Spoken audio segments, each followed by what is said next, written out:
Abraham Lincoln, the 16th President of the United States, is renowned for his iconic words, "Government of the people, by the people, for the people," which epitomize his commitment to democracy.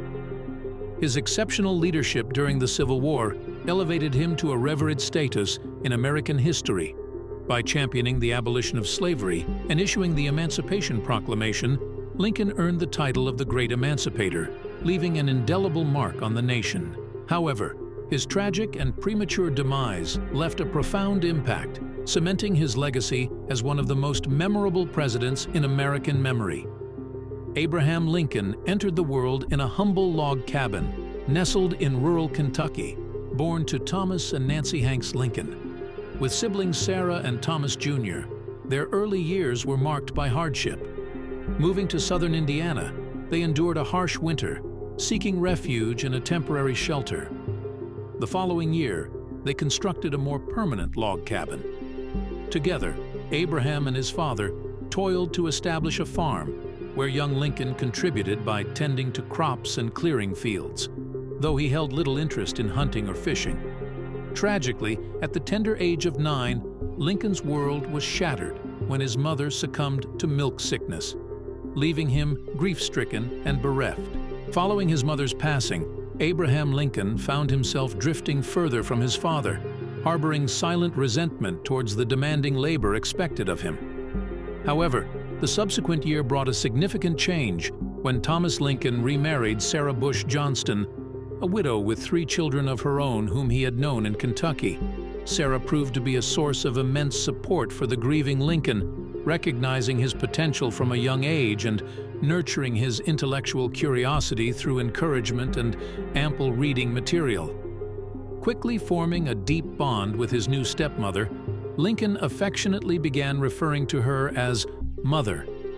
Despite his limited formal education, Lincoln's thirst for knowledge remained unquenched as he voraciously consumed books while also honing his practical skills, notably demonstrating exceptional prowess with an axe as he continued to assist his father on the farm.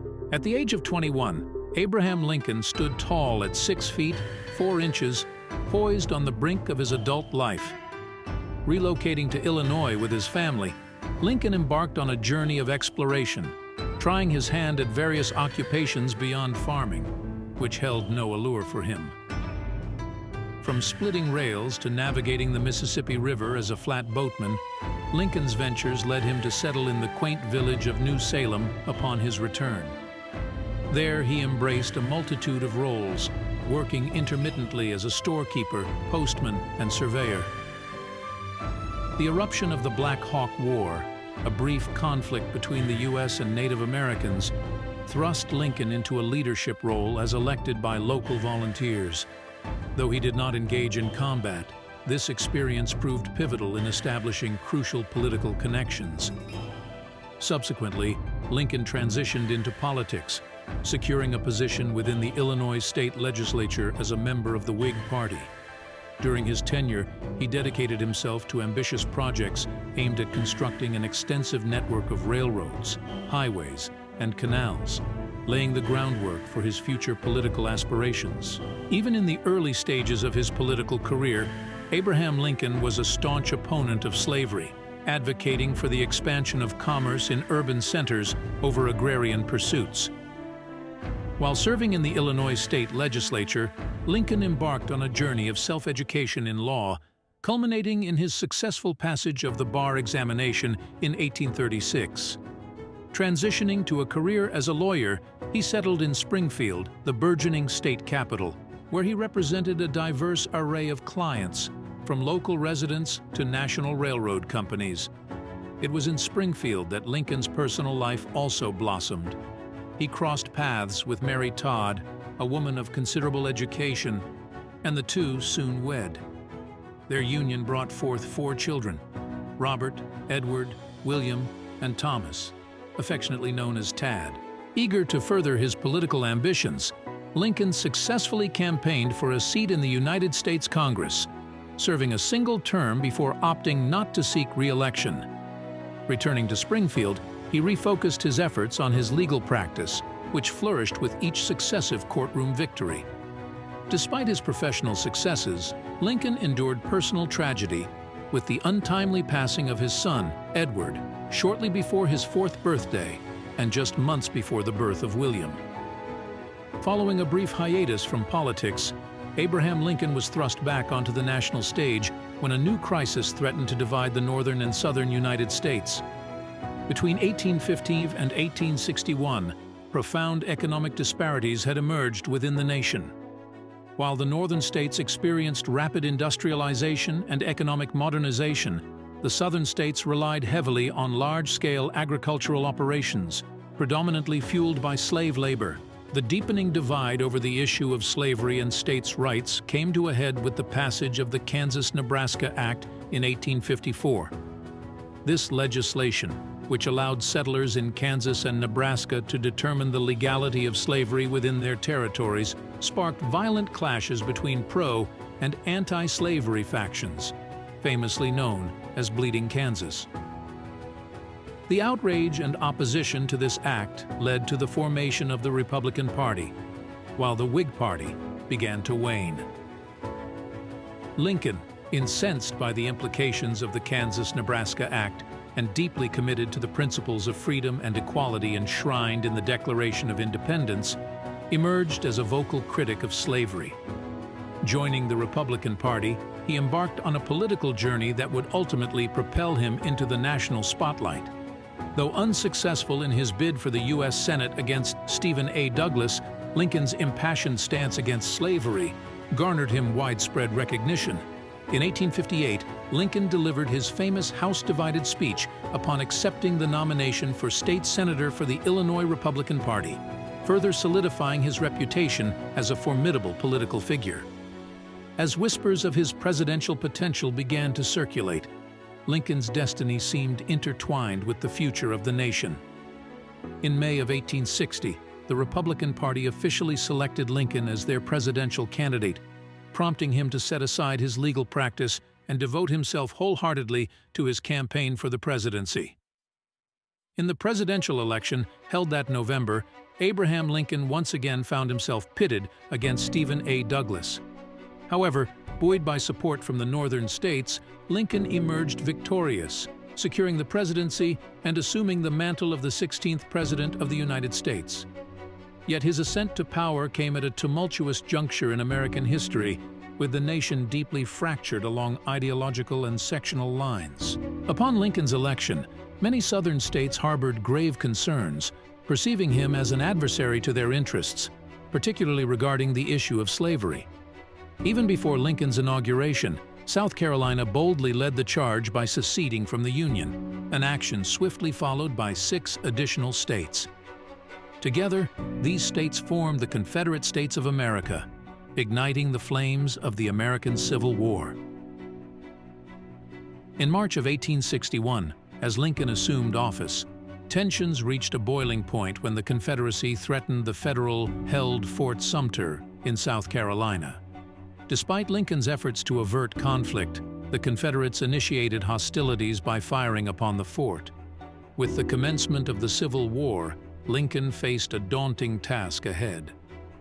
Calling upon state governors to muster troops to defend the Union, Lincoln's efforts were met with further secessionist fervor as 4 additional southern states joined the Confederacy. In response, Lincoln instituted a blockade of southern ports, a strategic move aimed at crippling Confederate supply lines. Thus, the United States became bitterly divided between the Union and the Confederacy, setting the stage for a protracted and bloody conflict that would redefine the course of American history. Amidst the turmoil of the Civil War, the Union, often referred to as the North, stood as the federal government under the leadership of President Lincoln, who served as their commander-in-chief. Comprising 20 free states along with 5 border states, the Union staunchly opposed slavery. On the other side of the divide stood the Confederacy, consisting of 11 slave states that had seceded from the Union. Jefferson Davis presided over this breakaway faction as its president, advocating for the preservation of states' rights and the institution of slavery. Within this fractured landscape, Lincoln's resolve to maintain the integrity of the nation remained unwavering. Despite his limited military experience, notably marked by his service in the Black Hawk War where he saw no combat, Lincoln swiftly adapted to the demands of wartime leadership. Through astute decision-making and the strategic deployment of resources, Lincoln effectively guided the Union forces throughout the conflict. However, amidst the trials of war, tragedy struck Lincoln's family with the untimely death of his beloved son, William, at the age of 11. This grievous loss cast a pall over the Lincoln household, leaving Abraham Lincoln grappling with profound sorrow. As the conflict raged on, Confederate General Robert E. Lee's audacious attempt to invade the North culminated in the pivotal Battle of Antietam in 1862. This harrowing confrontation, known as the bloodiest single-day battle in American history, would serve as a crucial turning point in the trajectory of the Civil War, further shaping its outcome. Following crucial Union victories, Abraham Lincoln seized the opportune moment to issue the Emancipation Proclamation in the wake of the Union's success. This historic decree heralded freedom for all slaves within the rebellious states, inspiring thousands of former slaves to enlist in the Union Army.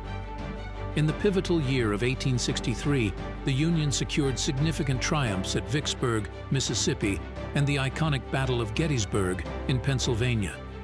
The latter, in particular, thwarted the Confederacy's ambitious attempts to invade the North, decisively shifting the momentum of the war in favor of the Union cause.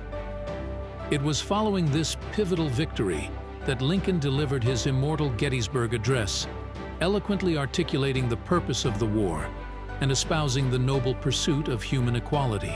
As the nation approached the 1864 presidential election, Lincoln faced a formidable challenge for re-election. However, buoyed by Union victories and pivotal battles, including the capture of Atlanta by General William T. Sherman and his legendary March to the Sea, Lincoln secured a resounding electoral victory, signaling widespread support for his leadership. With Union military triumphs signaling the imminent conclusion of the war, Lincoln extended an olive branch to the South, urging cessation of hostilities and a collective effort towards national reunification. In his second inaugural address, Lincoln emphasized the imperative of reconstructing the South and rebuilding the Union without rancor, offering compassion and assistance to those in need. Recognizing the limitations of the Emancipation Proclamation, which only applied to Confederate-held territories, Lincoln proposed a constitutional amendment to abolish slavery across the entirety of the United States, thereby cementing his commitment to the cause of freedom and equality. The passing of the 13th Amendment in January 1865 marked a monumental milestone, signaling the eventual end to 4 years of relentless conflict during the American Civil War. It was on April 9, 1865, that Confederate General Robert E. Lee surrendered to Union General Ulysses S. Grant at the Appomattox Courthouse in Virginia, heralding the long-awaited conclusion of the war. Tragically, just a few nights later, Abraham Lincoln and his wife attended a play at Ford's Theater in Washington, D.C., only to be confronted with a horrific fate. In a cowardly act of betrayal, actor and Confederate sympathizer John Wilkes Booth stealthily entered the president's box and fatally shot Lincoln in the back of the head. Despite desperate attempts to save him, Lincoln succumbed to his injuries in the early hours of April 15, 1865. Lincoln's assassination occurred at a critical juncture, depriving the nation of his visionary leadership precisely when his guidance was most needed to facilitate the arduous process of reunification following the war's end. Nevertheless, Lincoln's indelible impact on the fabric of American history endures, immortalized by his unwavering commitment to unity and equality. From gracing the face of pennies and $5 bills to the grandeur of Mount Rushmore in South Dakota and the iconic Lincoln Memorial in Washington, D.C., numerous memorials stand as testaments to Lincoln's enduring legacy. His inspiring and effective leadership throughout the Civil War and tenure as the 16th President of the United States have solidified his rightful place in the annals of history, leaving an indelible imprint on the collective consciousness of the nation. If you made it to the end of this video, make sure to leave a like and subscribe. Comment down, which president should I do next?